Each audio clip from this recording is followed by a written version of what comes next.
Continue with the chapter journal.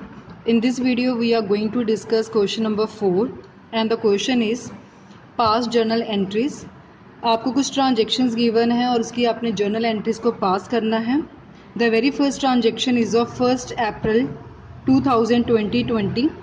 Commenced business with the cash rupees 1 lakh. Commenced means started. Business को start किया गया कुछ cash के साथ विद वो कितनी अमाउंट है 1 लाख. अब इसको कैसे पास करना है, जैसे कि हमने पहले सीखा है कि हर एक ट्रांजैक्शन में आपको दो मेन आइटम्स को आइडेंटिफाई करना पड़ता है. Commenced business with cash. So सबसे पहले तो हमें कैश ही पता लग रहा है, सो हमने एक आइडेंटिफाई कर लिया कैश. Second, commenced business. सबको पता है कि जब हम बिज़नेस शुरू करते हैं और जो स्टार्टिंग के टाइम बिज़नेस में पैसा लगाया जाता है उसको हम क्या बोलते हैं, कैपिटल बोलते हैं.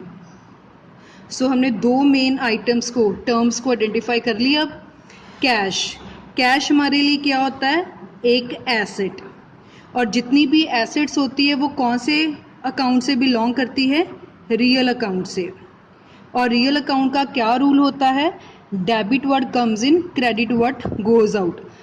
Commenced business with cash. पैसों के साथ बिजनेस को शुरू किया गया, मतलब कंपनी में कैश आ रहा है. जब कोई चीज़ कंपनी में आती है, कोई एसेट कंपनी में एंटर करता है तो उसको हम क्या करते हैं, डेबिट, क्योंकि रूल क्या था, debit what comes in. So cash को हम क्या कर लेंगे, डेबिट कर लेंगे. सेकंड है कैपिटल.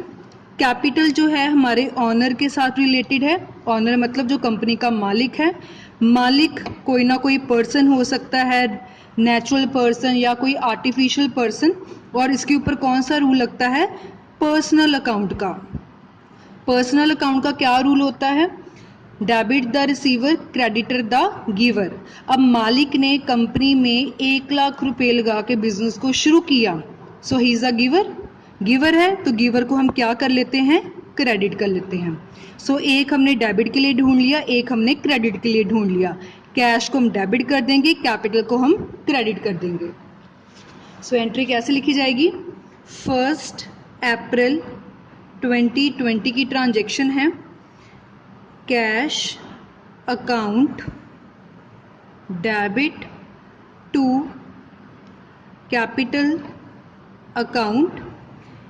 डेबिट के सामने डेबिट की अमाउंट डाल दी, क्रेडिट के सामने क्रेडिट की अमाउंट डाल दी. Debit must be equals to credit. और इसके बाद नरेशन लिखकर हम एंट्री को क्लोज करेंगे. नरेशन हमेशा ब्रैकेट में होती है और हमेशा बीइंग से स्टार्ट होती है. Being commenced business with cash bracket close, और एक सिंगल लाइन लगा के एंट्री को बंद कर दिया. Moving to next, our second transaction is of 5 April 2020. Deposited cash into bank rupees 15,000. Deposited cash into bank, इसका मतलब कैश जो था वो बैंक में जमा करवाया गया 15,000 का. तो इसमें भी हमें दो ट्रांजेक्शन्स को आइडेंटिफाई करना पड़ेगा.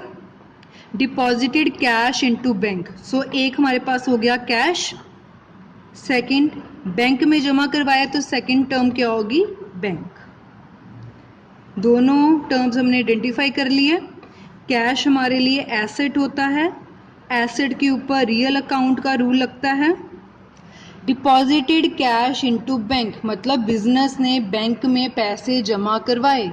जब बिजनेस का कैश हम बैंक में जमा करवा रहे हैं तो बिजनेस के बाहर कैश जा रहा है. और रियल अकाउंट का क्या रूल होता था, debit what comes in, credit what goes out. अगर कोई एसेट कंपनी में आ रही है तो डेबिट कर दो, अगर जा रही है तो क्रेडिट कर लो. अब कैश जो है कंपनी के बाहर जा रहा है, सो कैश को हम क्या कर देंगे, क्रेडिट कर देंगे. बैंक हमारे लिए एक आर्टिफिशियल पर्सनल अकाउंट है, तो पर्सनल अकाउंट में पर्सनल अकाउंट का रूल लगेगा. अब क्या है कि बैंक में पैसे जमा करवाए तो बैंक ने हमारे पैसे रिसीव किए, तो पर्सनल अकाउंट का क्या रूल होता है, debit the receiver, creditor the giver.